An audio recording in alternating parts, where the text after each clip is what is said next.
Hello guys आज से हम लोग डेली अब करेंगे। डेली हम लोग लूसेंट को जो है पढ़ेंगे, क्योंकि ग्रुप डी का वैकेंसी आ गया है और उसके लिए हम लोग को तैयार होना है। इसलिए लूसेंट जो है डेली हम लोग 2 पेज सब चैप्टर से कंप्लीट करेंगे। जैसे 2 पेज हिस्ट्री यानी इतिहास, 2 पेज भूगोल और 2 पेज साइंस ले लेंगे। इस तरीके से बस रीडिंग टाइप से करेंगे और जो जो इम्पोर्टेंट पॉइंट रहेगा उसको लाइन करके हम लोग कॉपी में भी लिख सकते हैं। चलिए आइए हम लोग शुरू करते हैं। यहाँ से शुरू करेंगे। बौद्ध धर्म, बौद्ध संभाय। बौद्ध धर्म में बौद्ध सभाए का है। इसमें दिया हुआ है सभा, समय, स्थान, अध्यक्ष और शासन काल। इसमें प्रथम बौद्ध संगीति 483 ईस्वी पूर्व, राजगृह, महाकश्य और अजात शत्रु। क्या था बकवास। द्वितीय बौद्ध संगीति 383 ईस्वी पूर्व हुआ था, वैशाली में। सका सबाकामी कालाशोक। तृतीय बौद्ध 250 ईसा पूर्व, पाटलिपुत्रा, मौलगिरीपुत्र, अशोक। चतुर्थ बौद्ध 98। ये सब जो है ऐसे ही टाइम पास है, इसलिए इसको हम लोग नहीं याद करेंगे। चलिए आगे पढ़िए। चतुर्थ बौद्ध संगीति के बाद बौद्ध धर्म दो भागों में हीनयान एवं महायान में विभाजित हो गया। यानी ये चतुर्थ बौद्ध संगीति के बाद जो है बौद्ध जो धर्म था वो 2 भागों में बटा, जिसका पहला भाग था हीनयान और दूसरा महायान। ज़्यादा इम्पोर्टेंट नहीं है, फिर भी हम लोग एक बार देखते हुए चलेंगे इसको। बौद्ध धर्म के महायान संप्रदान का आदर्श बोधिसत्व है। बोधिसत्व क्या होता है अब आगे हम लोग देखते हैं। बोधिसत्व दूसरे के कल्याण को प्राथमिकता देते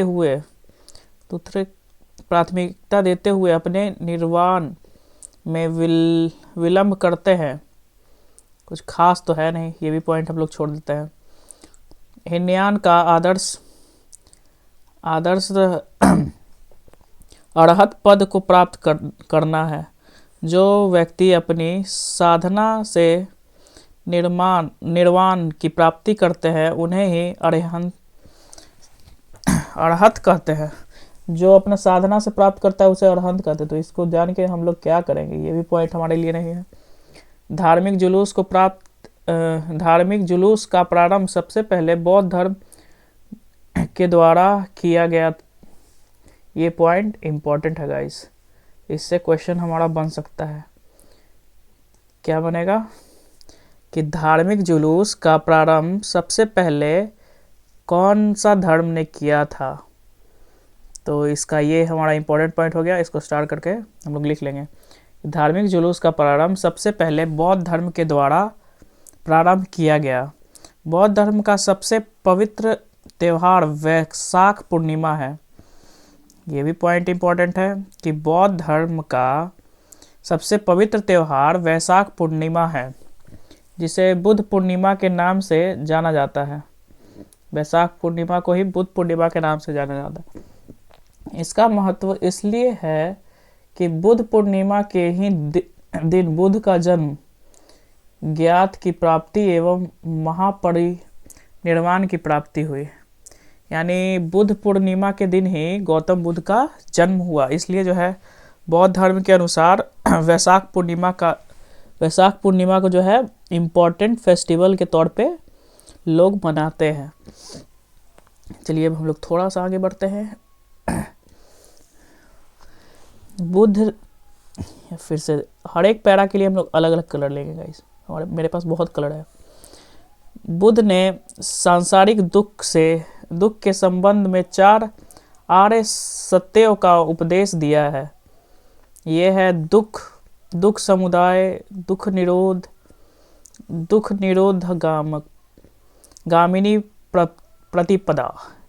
इतना सारा दुख देख के हमको सही में ओरिजिनल में दुख हो रहा है गाइस। चलिए आगे पढ़ते हैं। सब फालतू का है, सब याद करने का नहीं है। इन सांसारिक दुख से मुक्ति हेतु बुद्ध ने अष्टागामी मार्ग की बात कही है। क्या बोले भाई, ये साधन है सत्यक दृष्टि, सम्यक संकल्प, सम्यक वाणी, सम्यक कर्मांत, सम्यक आजीव, सम्यक व्यायाम, सम्यक स्मृति एवं सम्यक समाधि।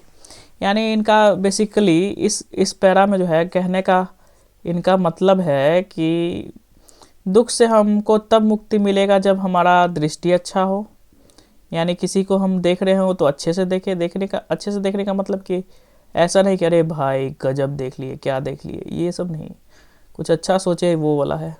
अच्छा संकल्प हो, अच्छी हमारी वाणी हो, वाणी यानी हम लोग गाली गलौज ना करें, अच्छे से सबसे वार्तालाप करें, शुद्ध हिंदी। सम्यक कर्मानंत यानी अच्छा कर्म हो, आजीव ये सब व्यायाम, ये सब ये आप लोग समझ रहे होंगे। चलिए आगे बढ़िए, इम्पोर्टेंट नहीं है लेकिन देखते हुए चलेंगे सबको हम लोग। मेन जो पॉइंट होगा वो हम आपको अंडरलाइन करवा देंगे। बुद्ध के अनुसार अष्टागामिक मार्गों के पालन करने के उपरांत मनुष्य की भौत तृष्णा नष्ट हो जाती है और उसे निर्वाण प्राप्त हो जाता है। निर्वाण बौद्ध धर्म का परम लक्ष्य है, जिसका अर्थ है दीपक का बुझ जाना। अरे यार ये क्या ही है।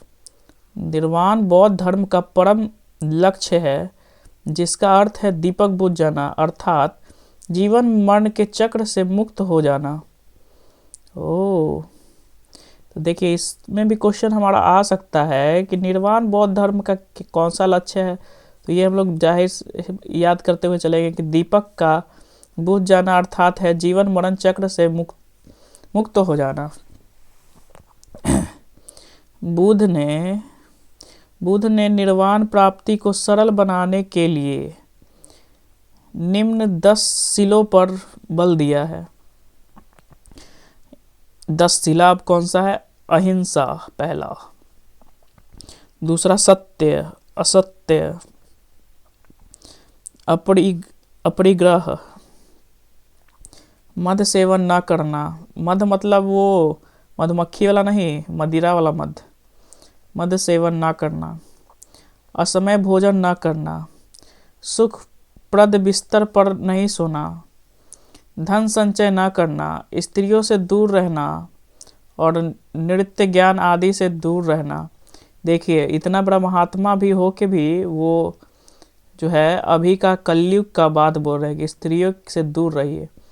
जिसको भी अगर सेफ रहना है गाइस तो वो इनसे खास कर पे दूरी बनाए रखें, क्योंकि ये किसी की नहीं होती है, इसलिए जो है अलग ही रहे।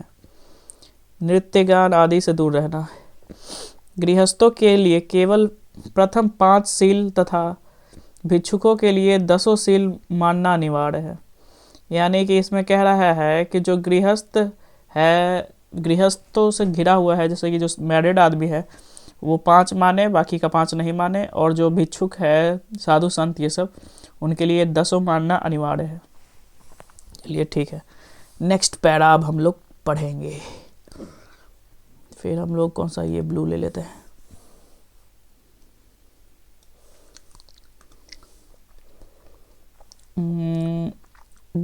बुद्ध ने मध्यक मार्ग का उपदेश दिया। अनिश्वर के संबंध में बौद्ध धर्म एवं जैन धर्म में समानता है। अच्छा है। अनिश्वरवाद के संबंध में बौद्ध धर्म एवं जैन धर्म में समानता है। जातक कथाएं प्रदर्शित करती है कि बोधिसत्व एवं अवतार मनुष्य रूप में भी हो सकता है तथा पशुओं के रूप में भी। बोधिसत्व के रूप में पुनर्जन्मों की दीर्घ श्रृंखला के अंतर्गत बुद्ध ने शाक्य मुनि के रूप में अपना अंतिम जन्म प्राप्त किया। ये सब अंदर का ज्ञान है। शाक्य मुनि के रूप में अपना अंतिम जन्म प्राप्त किया, किंतु इसके उपरांत मैत्रेय तथा अन्य अनाम बुद्ध सभी अवतरित होने शेष है। सर्वाधिक बुद्ध मूर्तियां का निर्माण गंधार शैली में किया गया। देखिए आ गया मेरा पॉइंट। ये पॉइंट इंपॉर्टेंट है, लिख लीजिएगा कि सर्वाधिक बुद्ध मूर्तियों का निर्माण गांधार शैली में किया गया है। पूछ लेगा सीधे डायरेक्ट कि बुद्ध की मूर्तियों का जो है किस शैली में जो है किया गया है, तो सर्वाधिक किया गया है गांधार शैली में। बुद्ध की मूर्तियों का निर्माण गांधार शैली में किया गया है। लेकिन बुद्ध की प्रथम मूर्ति संभवतः मथुरा कला में बनी है। लेकिन जो बुद्ध का फर्स्ट मूर्ति है वो बना है मथुरा कला। सब बना है गांधार में और पहला बना है मथुरा कला। सब गांधार बना है, बाकी ये सब, और पहला बना है मथुरा कला। चलिए आगे पढ़ते हैं। Changed colour red. मथुरा कला और गांधार कला, गांधार शैली और मथुरा कला। तिब्बत भूटान एवं पड़ोसी देशों में बौद्ध धर्म का प्रचार पद्म संभव ने किया। छोड़िए बकवास है। इसका संबंध बौद्ध धर्म के वज्रयान शाखा से था। इनकी 123 फीट ऊंची मूर्ति हिमाचल प्रदेश रेवाल सर झील पर है। देखिए, इनको 123 फीट ऊंची मूर्ति हिमाचल प्रदेश रेवाल सर झील में है। बताइए 130 फीट मूर्ति बनाने का क्या ज़रूरत है? पैसा बर्बाद करता है लोग खाली। इनकी 123 फीट ऊंची मूर्ति जो है हिमाचल प्रदेश रेवाल सर झील में है। ये भी याद करते हुए चलेंगे बोर्ड पर। रेवाल झील हिमाचल प्रदेश पे है 123 फीट ऊंचा मूर्ति। भारत में उपासना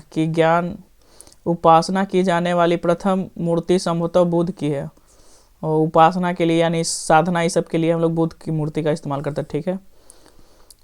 स्तूप वैदिक काल में भारत में प्रचलित सावधान टीले थे, जिसमें मृतकों के अवशेष और राख को रखा जाता था।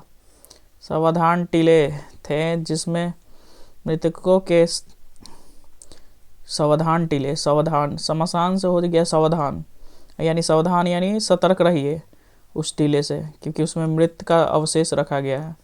ऐसे हम लोग याद करते हैं। हम भी जो है पढ़ते हुए बेसिकली जो है क्या याद ही करते हुए चल रहे हैं। तो इस लाइन को फिर से एक बार पढ़ लेते हैं कि अस्पुक्त वैदिक काल में, यानी अस्पुक वैदिक कोई काल होगा जिसमें भारत में प्रचलित प्रावधान टीले थे, जिसमें मृतकों के अवशेष और राख को रखा जाता था। अच्छा यार, बहुत डरावना सा है। अशोक के शासन काल में स्त्रिप्त कला अपने चरमोत्कर्ष पर पहुंच गई। अशोक के शासन काल में अस्त्रिप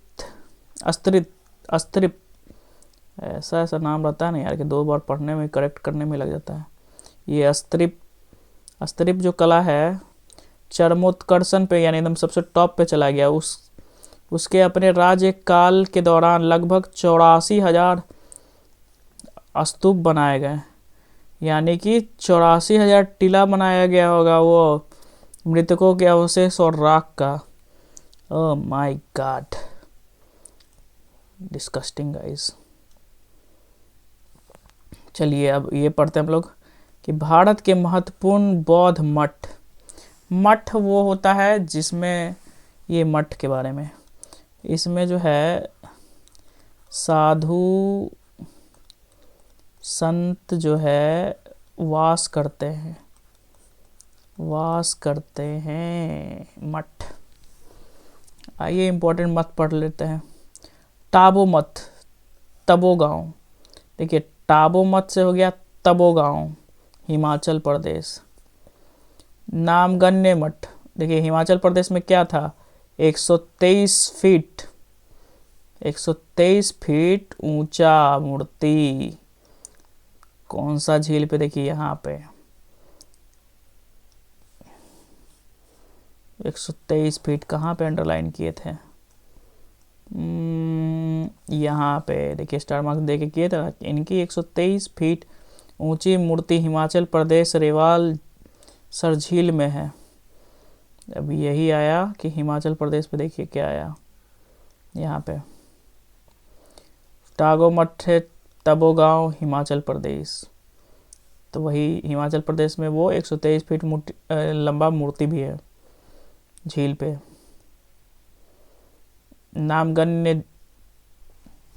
नामग्याल मठ, धर्मशाला, हिमाचल प्रदेश।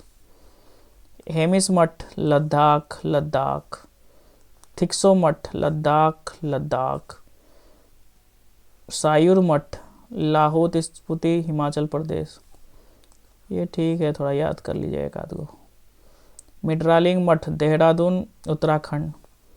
रुमटेक मठ, गंगटोक, सिक्किम। तवांग मठ, अरुणाचल प्रदेश। नामट्रोंगिंग मठ, मैसूर, कर्नाटक।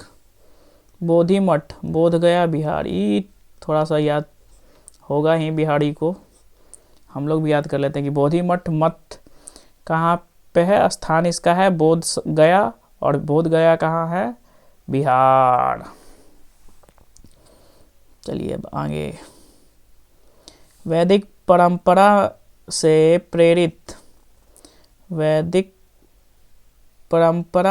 प्रेरित स्तूपों को बौद्धों द्वारा लोकप्रिय बनाया गया। वैदिक परंपरा से प्रेरित स्तूपों को बौद्धों द्वारा लोकप्रिय बनाया गया। बुद्ध के मृत्यु के बाद बुद्ध के शरीर के अवशेष 8 भाग में विभाजित कर स्तूपों के नीचे रख दिए गए। बताइए, मरने के बाद भी इनका जो है ना, बॉडी का पोस्टमार्टम किया, वो ऐसा कि काट के अलग कर दिया 8 भाग में। इंटरेस्टिंग, आज हम भी पहली बार लगता पढ़ रहे हैं। चलिए कुछ तो नया सीखेंगे। स्तूपों को 5 श्रेणियों में वर्गीकृत किया जा सकता है। अच्छा, अवशेष स्तूप। बताइए, अब मान लीजिए कि कोई कब्रिस्तान है, उसको भी 5 भागों में बांट रहा है। लेट्स सी क्या होता है। अवशेष स्तूप, जिसमें बुद्ध और अन्य धार्मिक व्यक्तियों की अवशेष जो है रखे गए हैं, जैसे सांची का स्तूप। ओ माय गॉड, ओहो, इसमें उनका वो रखा हुआ है, हमको पता ही नहीं था।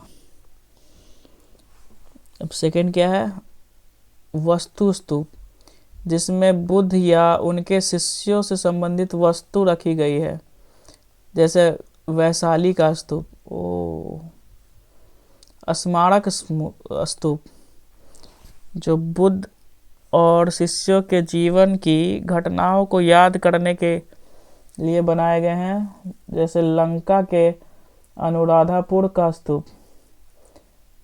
प्रतीकात्मक स्तूप, जो बौद्ध धर्मशास्त्र के विभिन्न पहलुओं के प्रतीक के लिए बनाए गए हैं, जैसे लेह स्तूप। ठीक है यार, सबका एक एग्जाम्पल दे दिया स्तूप का कि ये स्तूप इसके लिए यूज किया गया है। जैसे अवशेष, जहाँ पे बुद्ध इसको हम लोग इम्पोर्टेंट के तौर पे ले सकते हैं कि बुद्ध का अवशेष स्तूप जो है कहाँ पे किया गया था, तो सांची के स्तूप में। उन वस्तु वगैरह सब और शिष्य का वस्तु सब वैशाली के स्तूप में। स्मारक स्तूप, जैसे श्री लंका अनुराधापुर का स्तूप। अच्छा एग्जाम्पल। प्रतीकात्मक स्तूप, जो बौद्ध धर्मशास्त्र के विभिन्न पहलुओं के प्रतीक के लिए बनाए गए हैं, जैसे लेह स्तूप। एग्जाम्पल भी अच्छा दिया है यार, इम्पोर्टेंट है, याद रहे तो बढ़िया है। लेह स्तूप। मन्नत स्तूप, जो यात्राओं के उपलब्ध में या आध्यात्मिक लाभ प्राप्त करने के लिए बनाए गए।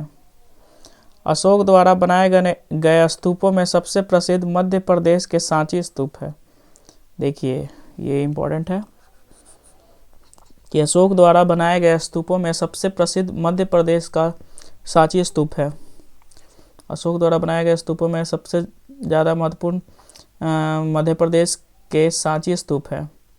अब आइए नेक्स्ट लाइन। उत्तर प्रदेश में पिपरवा का स्तूप सबसे प्राचीनतम स्तूप है। याद करना पड़ेगा इसको। उत्तर प्रदेश में पिपरहवा, ये देखिए, ये ऐसे याद कर लीजिए कि अशोक द्वारा बनाए गए स्तूपों में सबसे प्रसिद्ध मध्य प्रदेश का सांची स्तूप है। ये तो हो गया। और इसको ऐसे, पीपर से जो हवा चलता है वो जो है सबसे पुराने समय से चल रहा है। तो इस तरीके से हम लोग ये भी याद कर सकते हैं कि पिपरवा हवा जो है उत्तर प्रदेश से चलता है। अब वो बहुत प्राचीन स्तूप है। इस तरीके से याद कर लेंगे। चलिए ठीक है। स्तूप आमतौर पर अवशेषों का निक्षेपाकार होता था। शुद्ध हिंदी है। बौद्ध परंपरा में स्तूप एक संकल्प अर्पित या स्मारक संरचना होती थी। भाजा गुफाएं ईसा पूर्व दूसरी शताब्दी के दौरान निर्मित 22 चट्टानों को काटकर बनाई गई गुफाओं का एक समूह है। भाजा गुफाएं क्या है? क्वेश्चन ऐसे आ जाएगा, बीपीएससी में भी आ सकता है कि भाजा गुफाएं ईसा पूर्व दूसरी शताब्दी के दौरान निर्मित 22 चट्टानों को काटकर बनाई गई गुफाओं का एक समूह है। भाजा गुफाएं 22 चट्टानों को काटकर बनाया गया गुफाओं का एक समूह है। यह महाराष्ट्र के लोनावाला के पास पुणे जिले में स्थित है। यह हीनयान बौद्ध संप्रदाय से संबंधित है। गुफा में कई स्तूप है। स्तूप बहुत सारा स्तूप है यार। ये याद कर लीजिएगा, इंपॉर्टेंट रहेगा कि भाजा गुफाएं ईसा पूर्व दूसरी शताब्दी के दौरान निर्मित 22 चट्टानों को काटकर, मेरे साथ याद करते जाएगा, ज़्यादा बढ़िया रहेगा। 22 चट्टानों को काटकर बनाई गई गुफाओं का एक समूह है। यह महाराष्ट्र में है। चलिए ठीक है। एक पेज और है मेरा में ऐड किए हुए हैं। शैव धर्म, पेन चेंज कर लेते हैं, कोई और इंक, येलो नहीं, ये सही रहेगा, काला काला हो जाएगा पूरा। शैव धर्म। अब शैव धर्म क्या है, अब इसके बारे में पढ़ते हैं। भगवान शिव को पूजा करने वालों को शैव एवं शिव से संबंधित धर्म को शैव धर्म कहा जाता है। शिवलिंग उपासना का प्रारंभिक पुरातात्विक साध्य हड़प्पा संस्कृति के अवशेषों से मिलता है। हड़प्पा से मिलता है शैव का जो पूजा करता है उसका। ऋग्वेद में शिव के लिए रुद्र नामक देवता का उल्लेख है। ऋग्वेद में शिव के लिए रुद्र नामक देवता का उल्लेख है। अथर्ववेद में शिव को भव, सर्व, पशुपति एवं भूपति कहा गया है। अथर्ववेद में शिव को भव, सर्व एवं भूपति कहा गया है। भूपति 4 नाम से जाना जाता है, याद कर लीजिए, भव, सर्व, पशुपति और भूपति। लिंग पूजा का पहला स्पष्ट वर्णन मत्स्य पुराण में मिलता है। लिंग पूजा का पहला स्तर कहाँ मिलता है? मत्स्य पुराण में लिंग पूजन का पहला मिलता है, सॉरी गाइस, मत्स्य पुराण में। ये सब क्या होता है ना, लूसेंट पढ़िए ना तो बहुत नींद आता है। इसलिए जो है हम सोच रहे हैं कि वीडियो भी बनाएंगे, इसको यूट्यूब पे भी डालेंगे और जो मेन पॉइंट होगा उसको अंडरलाइन भी करेंगे और नींद भी नहीं आएगा। काम का काम होगा और पहले वो भी हो जाएगा पढ़ाई। पढ़ाई is really important guys. No one can exist without study. चलिए आगे पढ़ते हैं। इसमें ये इम्पोर्टेंट हो गया कि लिंग पूजा का पहला स्पष्ट वर्णन मत्स्य पुराण में मिलता है। महाभारत के अनुशासन पर्व से भी लिंग पूजा का वर्णन मिलता है। रुद्र के पत्नी के रूप में पार्वती का नाम तैत्तिरीय अरण्य में मिलता है। शिव की पत्नी की सौम्य रूप है। इसमें क्या है, रुद्र के पत्नी के रूप में पार्वती का नाम तैत्तिरीय अरण्य में मिलता है। शिव की पत्नी की सौम्य रूप है पदा, पार्वती, उमा, गौरी, भैरवी। ये सब वो माँ पार्वती का नाम है। वामन पुराण। वामन पुराण में शैव संप्रदाय की संख्या 4 बताई गई है। वामन पुराण में शैव सभ्यता की 4 बताई गई है। पहला है पशुपति, दूसरा है कापालिक, तीसरा कालामुख, चौथा है लिंगायत। ये सब उतना इम्पोर्टेंट नहीं है लेकिन पढ़ना जरूरी है।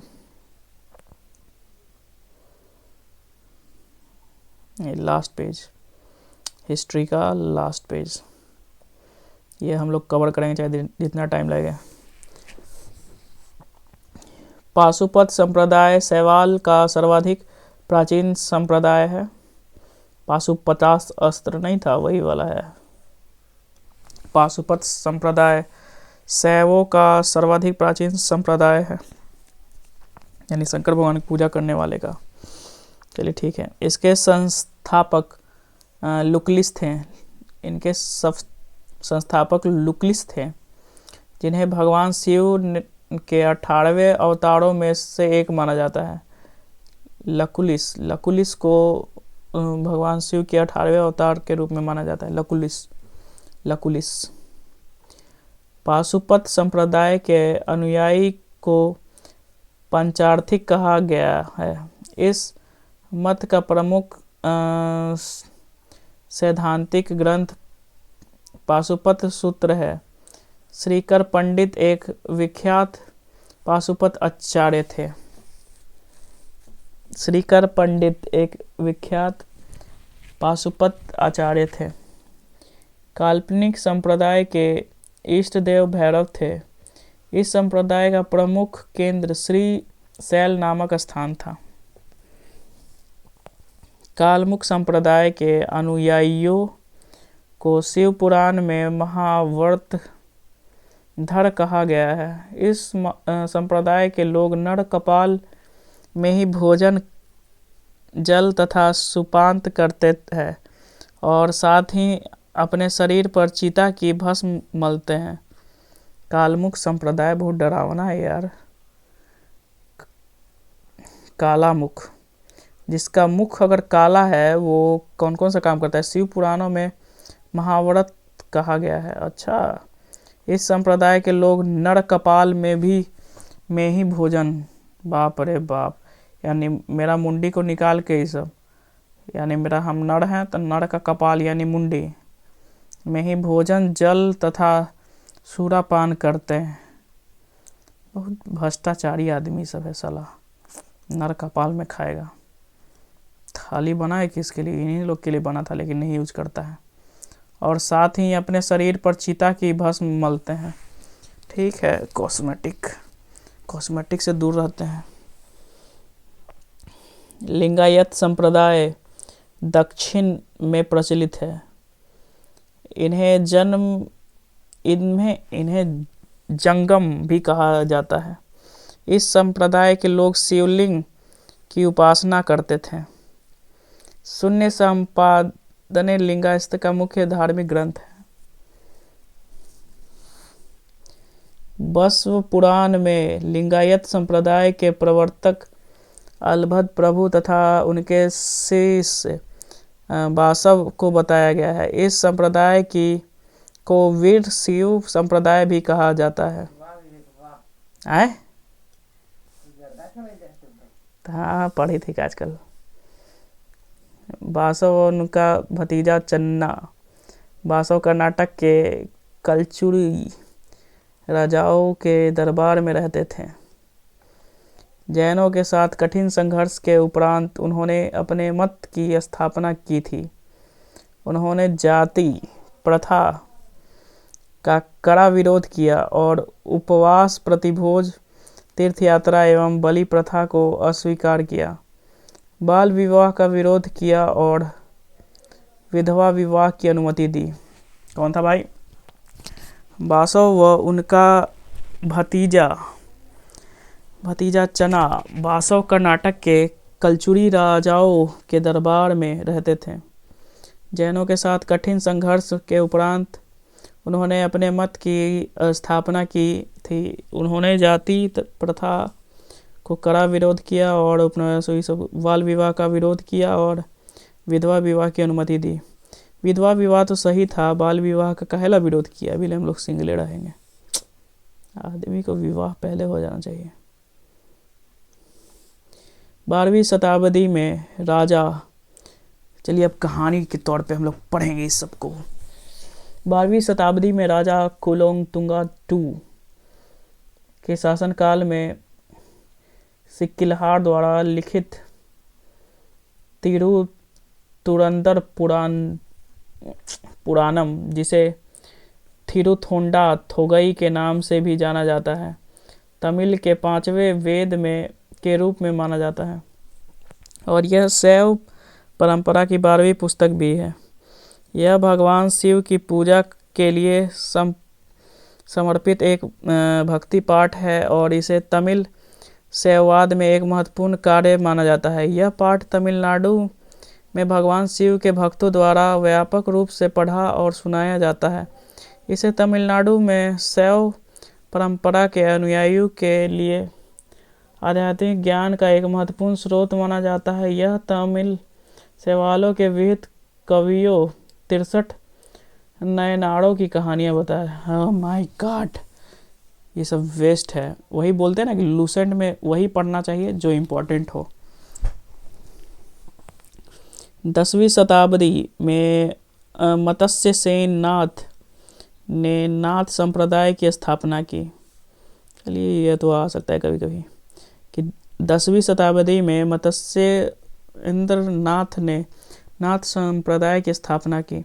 इस संप्रदाय का व्यापक प्रचार प्रसार बाबा गोरखनाथ के समय में हुआ। गोरखनाथ ने वर्ण व्यवस्था तथा ब्राह्मणों के विषाधिकारों की आलोचना की। उनके द्वारा प्रतिपादित सिद्धांत को तंत्र कहा जाता है। इसकी सदस्यता बिना जाति भेद सबके लिए खुली थी।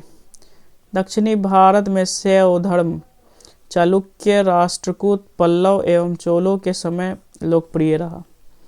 पल्लव काल में शैव धर्म का प्रचार प्रसार नायनारों द्वारा किया गया। नायनार संतों की संख्या 63 बताई गई थी, यानी नायनार जो संत हैं उनकी संख्या 63 है, जिनमें अपार त्रिज्ञान, संबंदर एवं सुंदर मूर्ति आदि के नाम उल्लेखित है। गजब, पल्लव काल का। पशुपतिनाथ मंदिर बहुत फेमस मंदिर लगता है, कभी कभी सुने हैं। पशुपतिनाथ मंदिर नेपाल की राजधानी काठमांडू से 3 किलोमीटर उत्तर पश्चिम में बागमती नदी के किनारे देवपाटन गांव में स्थित एक शिव मंदिर है। नेपाल के धर्मनिरपेक्ष राष्ट्र बनने से पहले यह मंदिर राष्ट्रीय देवता भगवान पशुपतिनाथ का मुख्य निवास स्थान माना जाता था। इस मंदिर का परिसर को सन 1979 में यूनेस्को विश्व सांस्कृतिक विरासत स्थल के रूप में सूचीबद्ध किया गया। मुख्य मंदिर का निर्माण वास्तुकला की नेपाली पैगोडा शैली में हुआ है। एलोरा के प्रसिद्ध कैलाश मंदिर का निर्माण राष्ट्रकूटों ने करवाया। ये इम्पोर्टेंट पॉइंट था कि ये एलोरा के प्रसिद्ध कैलाश मंदिर का निर्माण राष्ट्रकूटों ने करवाया। एलोरा के प्रसिद्ध कैलाश मंदिर का निर्माण राष्ट्रकूटों ने करवाया। एलोरा का मंदिर का निर्माण किया था राष्ट्र के कूटों ने, यानी कूटों मतलब चालबाज करने वाला आदमी। क्या हम लोग तो वही समझेंगे। New coloured green. चोल शासक राजराज प्रथम ने तंजौर के प्रसिद्ध राजराजेश्वर शैव मंदिर का निर्माण करवाया, जिसे बृहदीश्वर मंदिर के नाम से भी जाना जाता है। कुषाण शासकों की मुद्राओं पर शिव एवं नंदी के साथ अकंत प्राप्त है। ये इसमें आ सकता है कि कुषाण शासकों द्वारा जो बना था सिक्का, मुद्रा, जिसको हम लोग मुद्रा बोलते हैं, मुद्राओं को पर शिव और नंदी का एक साथ अंकन प्राप्त है। यानी शिव और नंदी, शिव और उनका जो बैल जो था वाहन, वो दोनों का साथ में फोटो लगा था उस पर। शिव अद्वैत विचारधारा के मुख्य प्रवर्तक श्रीकांत शिवाचार्य हैं।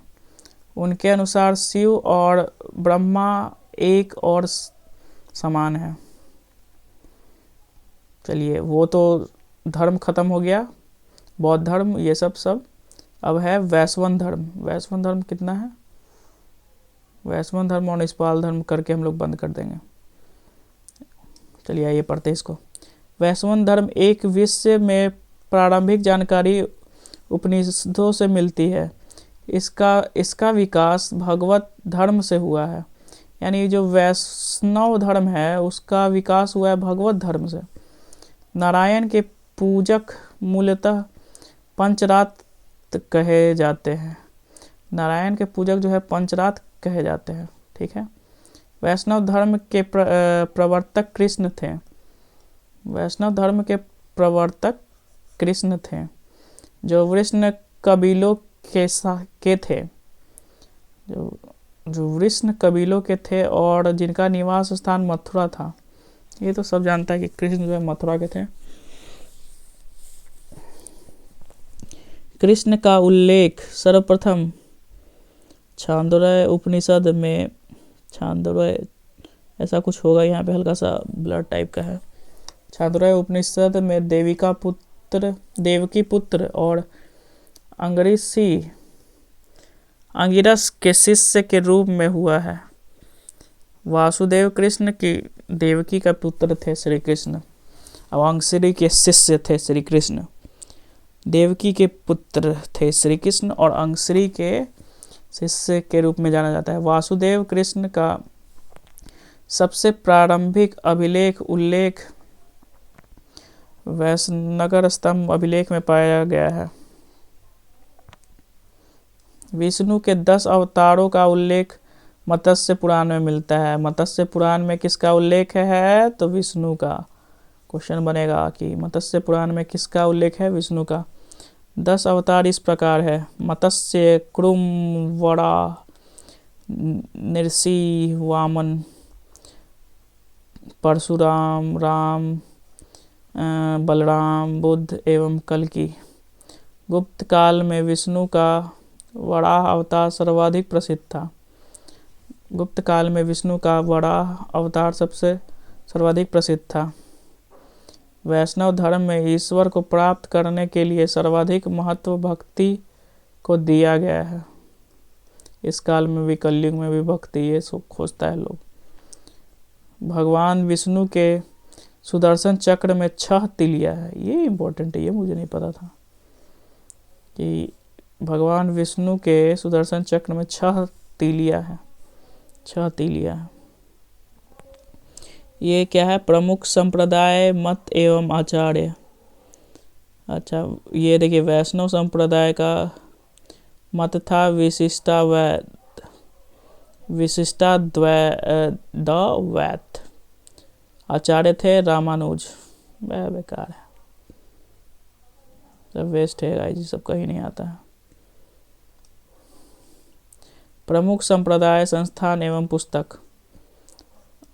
बड़कड़ी नामदेव संस्थापक थे। ये भी बेकार ही है, आगे बढ़ाओ।